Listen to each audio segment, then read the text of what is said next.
Ang wali ni Pedro. Gawa Kapitulo 2 versikulo 14 hanggang 42.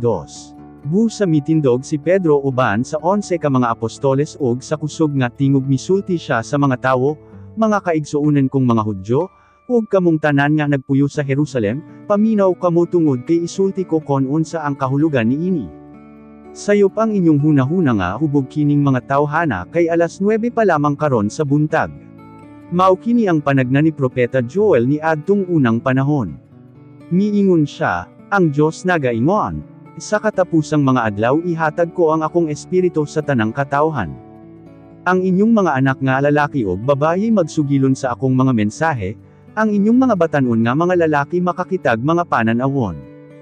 Ug ang inyong mga tigulang nga mga lalaki akong padamguhon. Tinuod gayud nga ni anang mga adlaw ihatag ko ang akong espiritu sa akong mga sulugoon nga lalaki ug babayi, ug magsugilon sila sa akong mga mensahe. Magpakita akog mga kahibulungang mga butang diha sa langit ug diha sa yuta, na unyay dugo, kalayo ug mabagang mga aso. Mungit-ngit ang adlaw, ug ang bulan mo pula nga daw sama sa dugo. Mahitabo kini sa dili pa moabot ang kahibulungang adlaw sa paghukom sa Ginoo. Apan si bisan kinsa nga mutawag sa Ginoo maluwas sa silot nga moabot. Nagpadayon si Pedro sa pagsulti, mga kaigsuonan kong mga Israelinhon, paminawan ninyo ako. Si Jesus nga taga Nazaret pinadala sa Dios dinhi kanato, ug kini gipamatud-an sa Dios pinaagi sa mga milagro ug mga kahibulungang mga butang nga iyang gihimo pinaagi kang Jesus. Kamo mismo nakahibalo niini tungod kay kining tanan na hitabo dinhi sa inyong taliwala. Nahibalo ng daan ang Diyos nga si Jesus itugyan diha kaninyo ug iya na kining giplano. Gipapatay ninyo siya sa mga makasasala nga mga tawo nga mao'y naglansang kanya sa krus. Apan gibanhaw siya sa Diyos ug giluwas gikan sa gahom sa kamatayon, kay ang tinuod, bisan ang kamatayon walay gahom sa pagpugong kanya. Si David nagsulti mahitungod kanya, nahibaluan ko nga ang Ginoo nagauban kanunay kanako ug wala niya ako pasagdi. Busa dili ako matarog. Mao kini nga malipayon ako. Dili mapugngan ang akong pagdayeg sa Dios. Ug bisan pa og mamatay ako, may paglaom pa ako. Kay nahibaloan ko nga dili mo ako pasagdan didto sa lubnganan. Dili mo itugot nga madunot ang matinumanen mong sulugoon. Gitudlo mo kanako ang dalan sa kinabuhi. Ug tungod kay ikaw kanunay ang akong kauban, magmalipayon gayud ako.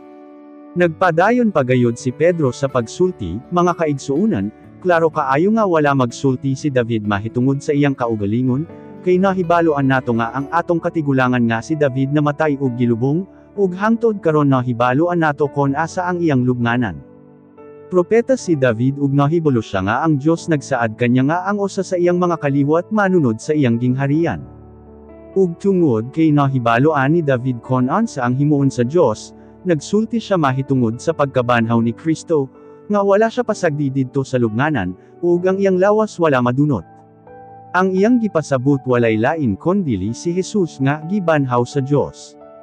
Kaming tanan makapamatuod nga nabanhaw siya tungod kay nakita gayod namo siya.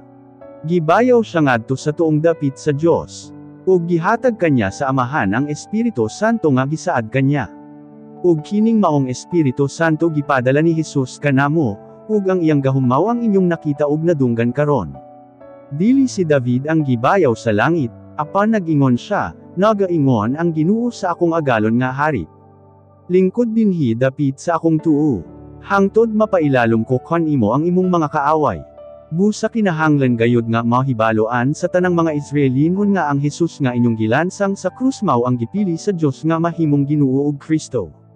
Pagkadungog ni adto sa mga tawo natandog ang ilang mga kasing-kasing.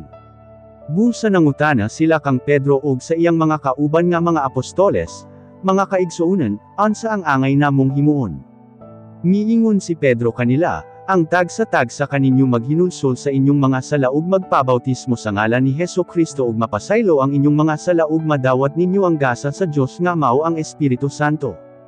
Tungod kay kini nga Espiritu Santo gisaad alang kaninyo ug sa inyong mga kaanakan ug sa tanang mga tawo nga tua sa layo, sa tanan nga tawgon sa Ginoo nga atong Dios nga muduol kanya.